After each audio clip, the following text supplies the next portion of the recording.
Terima kasih kepada pemimpin Pujabakti yang telah memberikan waktu.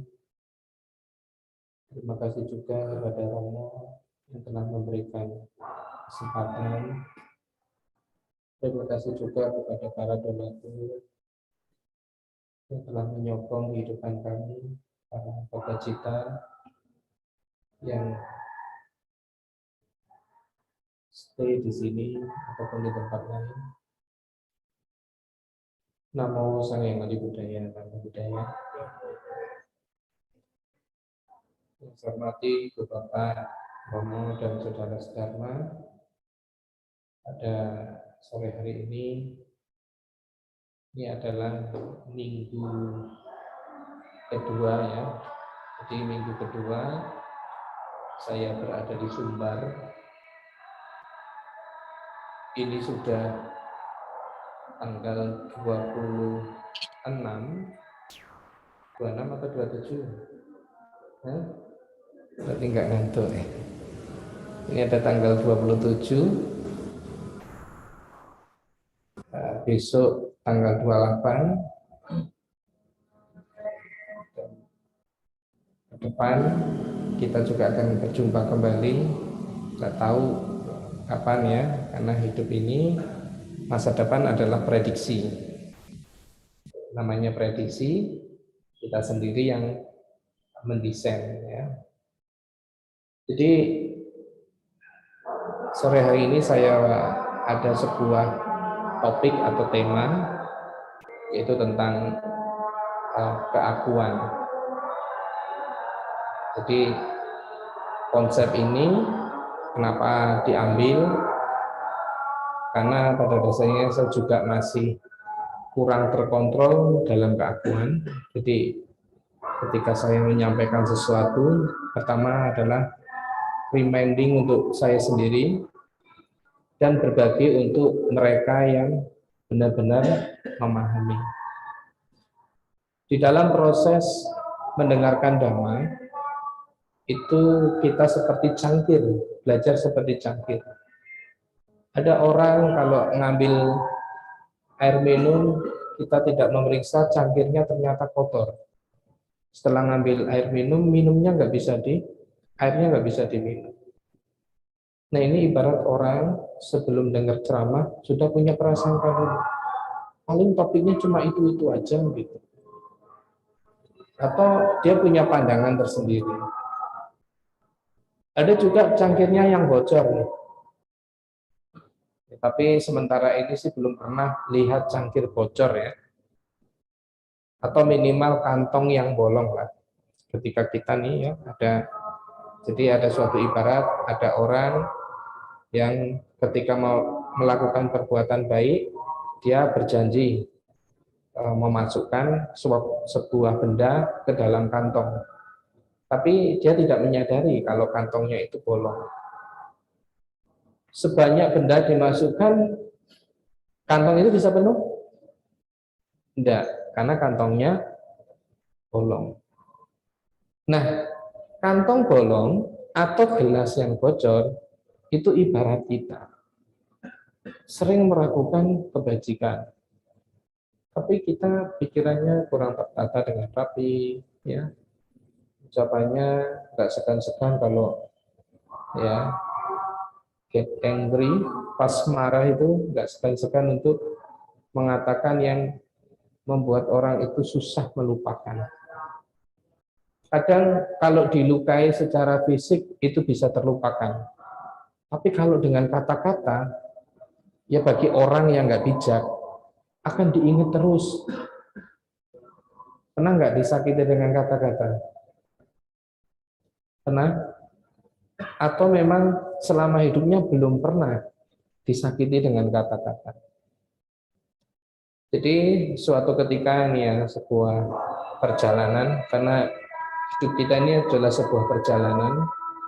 Suatu ketika saya bermain di pantai. Pernah ya?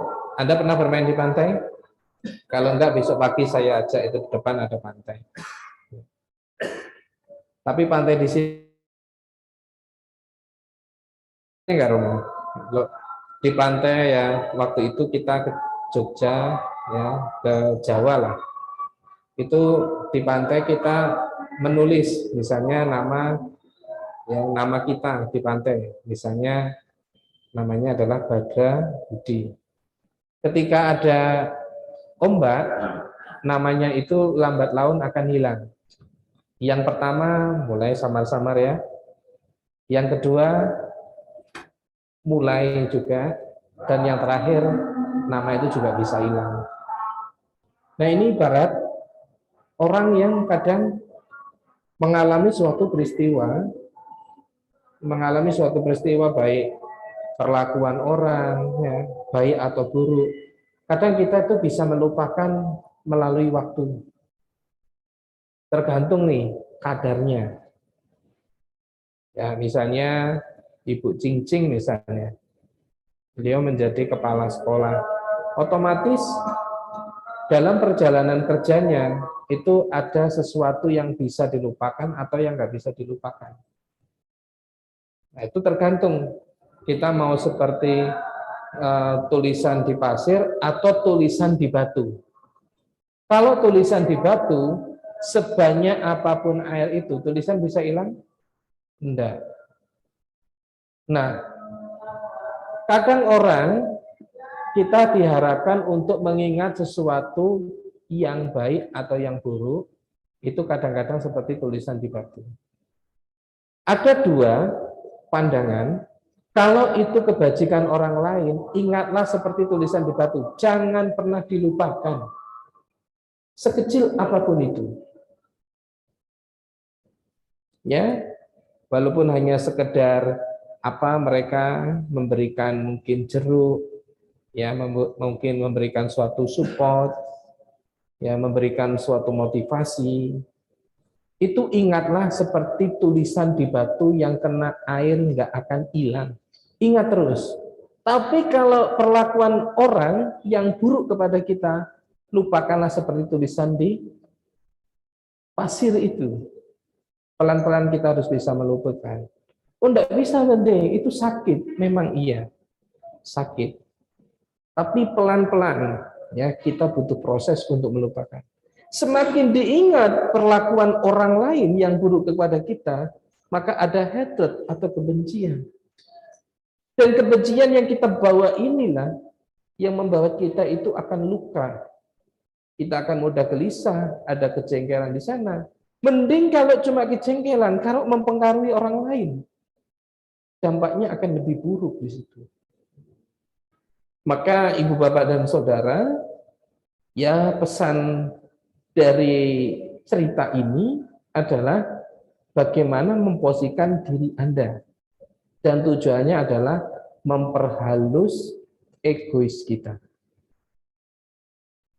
Contoh nih, Anda tadi bernama sekarang, Anda bertemu dengan orang, ya kalau misalnya di desa, ya misalnya di tempat lain, atau bahkan di sini, kenapa Anda saling beranjali? Itu semata-mata memberikan penghormatan kepada orang lain. Itu sangat penting. Bahkan anak, misalnya adik-adik ya, yang masih sekolah, yang masih kuliah, kalau pas sebelum pergi coba berpamitan, syukur-syukur Anda bernama sekarang, karena berkahnya ada. Kadang kami ya Biku Sangga, kalau pulang kami juga masih nama sekarang sama orang tua.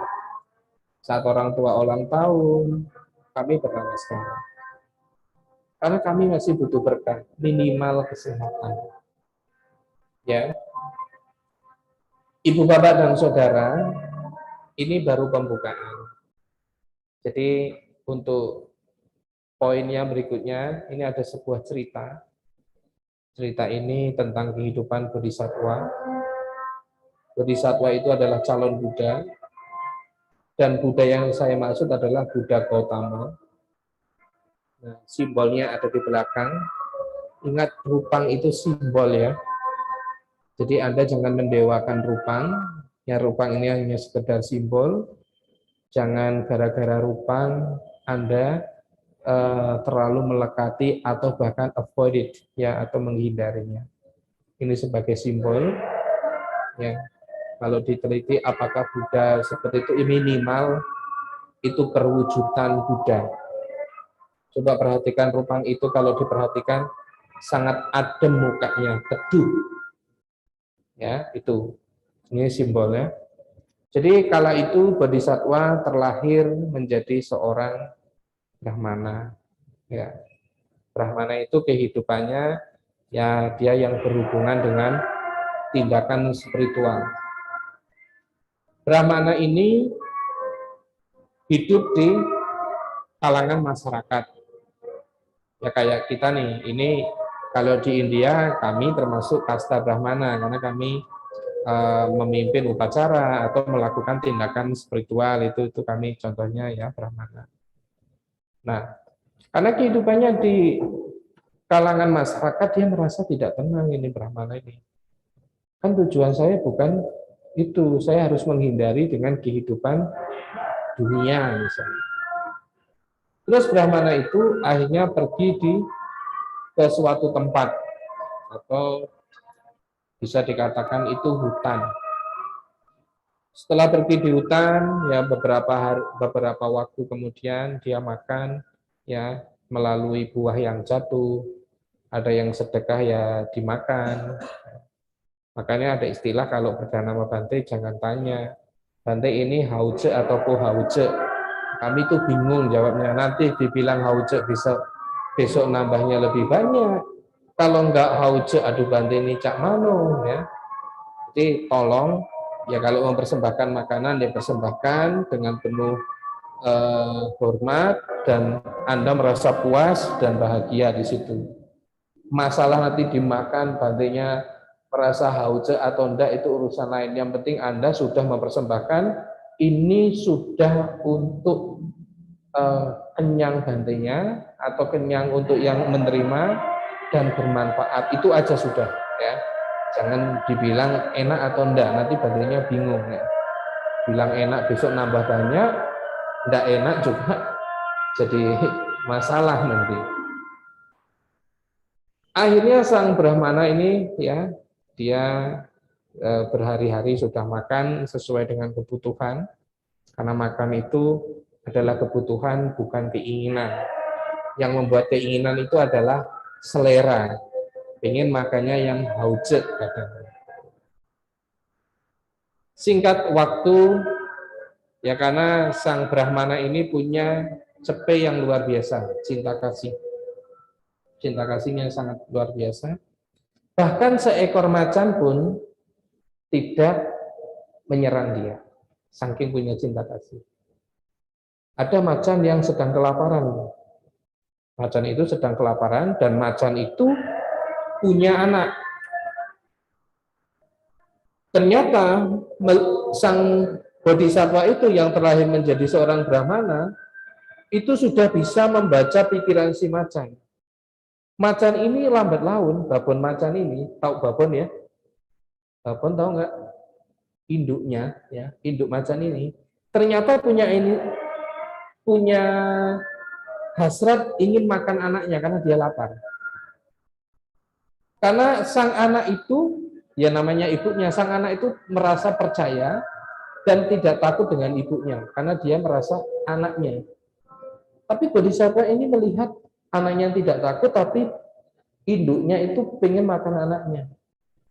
Nah, di stop sama sang bodhisattva. Tidak boleh ya. Sang bodhisattva janji akan mencarikan daging untuk sang macan tersebut. Janji untuk mencarikan daging atau buruan. Setelah ke sana ke sini, sang bodhisattva melihat kalau ini saya ambil dia mati. Kenapa enggak badan saya saja? Sama-sama daging lebih baik tubuh saya aja. Yang saya berikan kepada macan yang sedang kelaparan.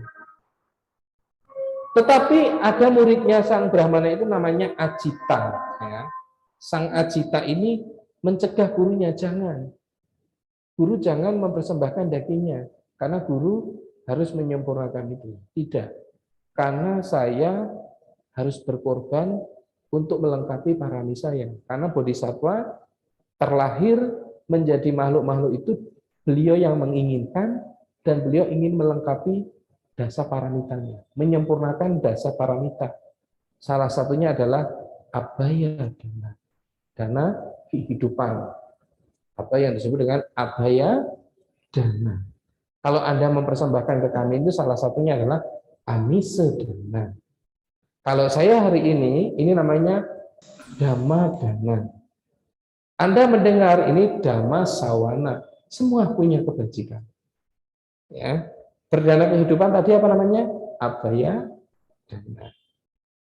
Nah, setelah itu Ajita sudah melihat atau mendengarkan keteguhan sang guru, akhirnya sang guru itu mempersembahkan bagian dari tubuhnya untuk dimakan sang macan. Karena beliau adalah seorang bodhisatwa, ya, sang macan sendiri juga dengan sendirinya merasa kenyang. Hasrat untuk membunuh orang lain sudah tidak ada. Nah, cerita ini sebagai renungan buat kita. Kadang seseorang itu untuk kepentingannya dia berusaha menghancurkan orang lain. Untuk kepentingannya, bahkan kerabatnya. Coba bayangkan, sang macan itu punya kepentingan diri sendiri, anaknya yang punya watak, dia begitu percaya sama ibunya, hampir kemakan. Maka kita itu perhatikan dengan sungguh-sungguh. Ada sesuatu orang yang bisa berkorban atau mengkorbankan. Maka ibu, bapak, dan saudara, ada beberapa value atau nilai yang bisa kita ambil. Yang pertama adalah jangan pernah mengkorbankan orang lain untuk diri kita. Coba perhatikan nih, kadang demi posisi, demi jabatan, bahkan Brahmana ini ketika dikasih kemasyhuran beliau menolak. Saya itu belajar itu bukan dikasih posisi, biar nama itu orang yang memberi. Kalau Romo sering mengatakan, biar waktu yang menjawab. Ini selalu saya renungkan. Saat kita merasa tidak nyaman di suatu tempat, karena tugas kita itu adalah memberikan yang terbaik. Masalah orang memperlakukan baik atau buruk, itu urusan orang lain. Biarin aja. Ya, istilahnya adalah, nanti kalau sudah waktu masanya, saatnya matang, ya matang. Contoh nih, Anda pernah metik rambutan? Coba, Anda kalau metik rambutan cari yang merah atau cari yang hijau? Kalau cari yang hijau ya kurang kerjaan ya, namanya juga panen rambutan. Begitu juga dengan karma baik, saatnya berbuah, nanti berbuah. Nggak usah dipaksakan untuk berbuah. Anda metik rambutan yang hijau di karbit itu malah busuk. Pernah metik rambutan yang hijau terus Anda karbit, itu malah nanti jadi busuk. Nah, ibu, bapak, dan saudara, kebajikan juga demikian. Ada masanya. Nah, kadang orang melakukan sesuatu kurang terhargai oleh orang lain. Itu pribadinya menolak. Aduh, dia nggak menghargai saya. Coba belajar. Jangan menuntut orang lain untuk menghargai kita, untuk menghormati kita setelah kita melakukan sesuatu. Biarin aja. Karena itu akan menjadi ganjaran. Dan ibu, bapak, dan saudara, keakuan kita juga harus bisa kita atasi. Misalnya nih, ya Anda datang di suatu tempat, ya Anda berkomunikasi dengan seseorang di situ. Kadang saat kita berkomunikasi dengan orang, kita asik membanggakan diri kita. Asik banget.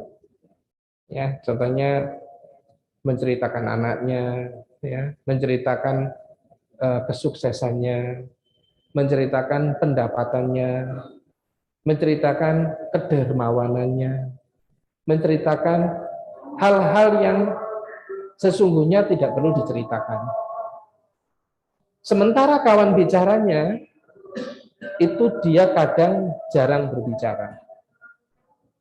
Ibu, bapak, dan saudara, orang yang jarang bicara dan memperhatikan keunggulan-keunggulan yang diceritakan oleh diri kita sendiri, kadang batinnya tersenyum. Oh, saya sudah melakukan ini, saya sudah membantu ini. Ya udah, cukup itu. Ya. Jadi kita belajar untuk pelan-pelan mengendapkan sang ego. Jangan ego kita itu menguasai diri kita. Kalau ego menguasai diri kita, sampai kapanpun spiritual Anda akan mentok di situ. Karena salah satu di dalam 10 samyojana, mana atau kesombongan itu harus dihancurkan. Sombong dalam apapun. Misalnya orang yang mukanya lebih ganteng, atau kedudukannya lebih bagus, atau keluarganya lebih populer, maka ada namanya pride di situ, kesombongan. Nah, kesombongan itu tidak perlu.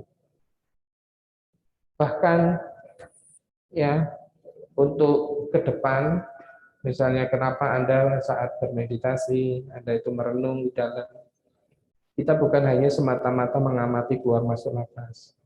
Kalau hanya tujuannya itu, nanti timbul kesombongan, ya itu dibiarkan. Coba keangkuhan, kesombongan, itu benar-benar diendapkan.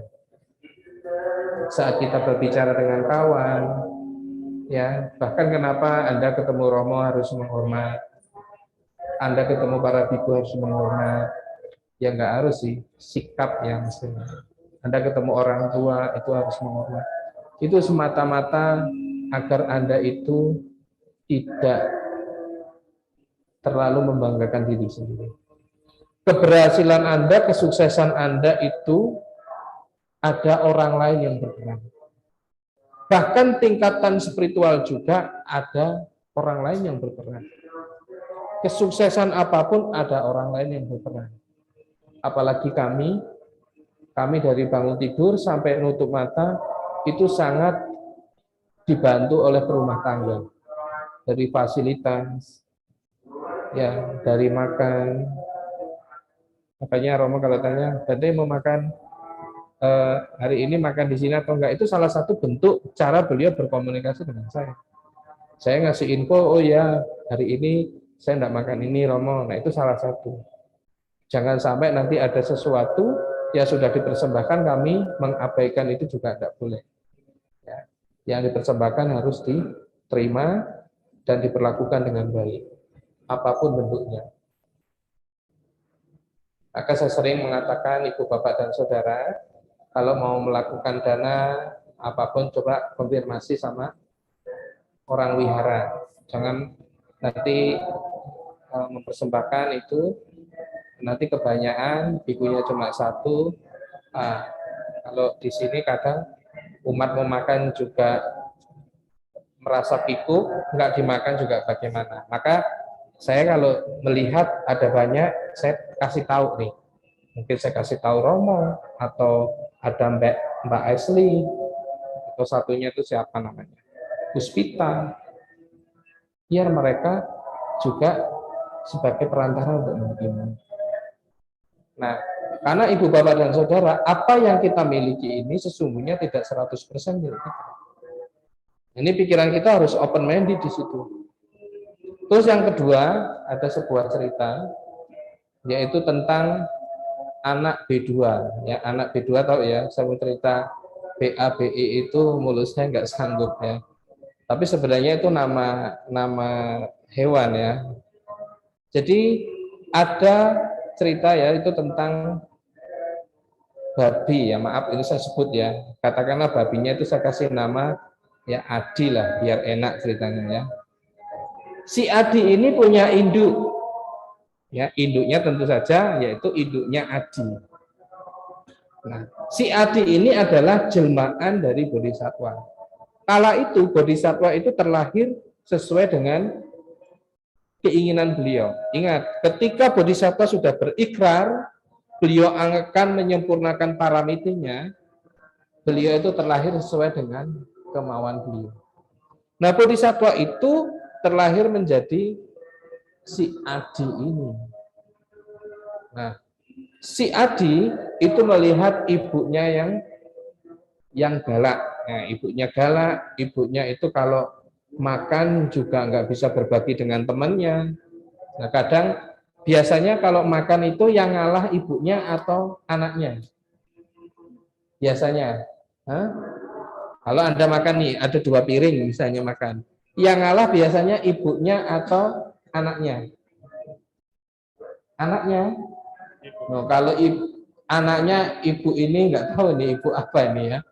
Biasanya adalah ibunya. Tapi di kisah ini yang ngalah adalah anaknya. Saking ibunya, bahkan ibunya itu ngambil milik ya kelompok lain. Singkat kata, si ibu ini sakit. Si ibu ini sakit dan sakit itu dia pikirannya masih kemana-mana, pengen makan, ya. Kalau bisa juga kandangnya nggak ada yang miliki, gitu. Ya, karena hewan itu berlindungnya itu di kandang.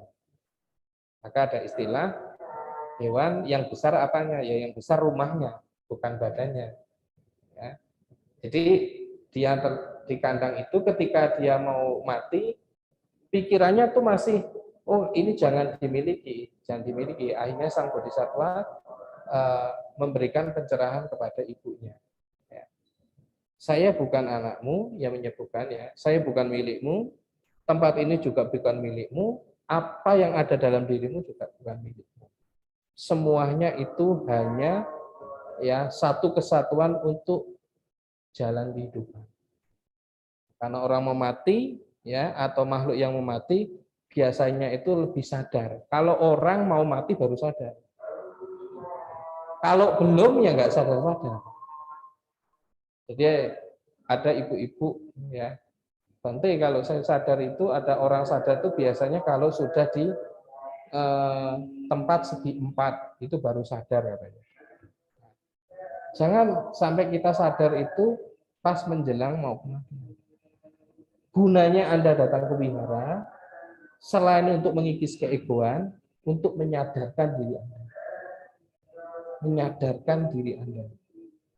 Karena Anda bersosial di sini nih, nggak bisa menyadarkan diri Anda, maka akan repot. Kenapa ada permasalahan? Satu disebabkan oleh keakuan, yang kedua disebabkan oleh kurang menyadari posisi Anda. Itu adalah suatu sebab permasalahan. Kalau kita bisa menyadarkan diri Anda sendiri, permasalahan itu bisa diminimalkan. Maka Ibu, Bapak, dan Saudara, saya berharap di kesempatan ini untuk para perumah tangga dimanapun Anda berada, baik di via Zoom ataupun yang hadir di sini, kita sama-sama belajar untuk mengikis ego, mengikis aku, mengikis kesombongan, dan untuk menyadarkan diri kita secara totalitas. Karena hidup ini bukan panggung sandiwara. Hidup ini adalah keberlanjutan kehidupan yang akan datang. Sekarang Anda jadi manusia, ya, kehidupan akan datang belum tentu. Kita harus belajar untuk memupuk kama. Ya, ada seorang Bante yang mengatakan belajar itu bukan berkembang biak, tapi berkembang baik. Itu sangat bagus sekali. Mungkin hanya itu dari saya. Terima kasih atas perhatiannya. Semoga yang sedikit ini bisa membantu wawasan kita bersama dan kita bisa menjadi orang yang lebih bermanfaat baik untuk diri sendiri ataupun makhluk lain. Namo Sang Hyang Adi Budaya.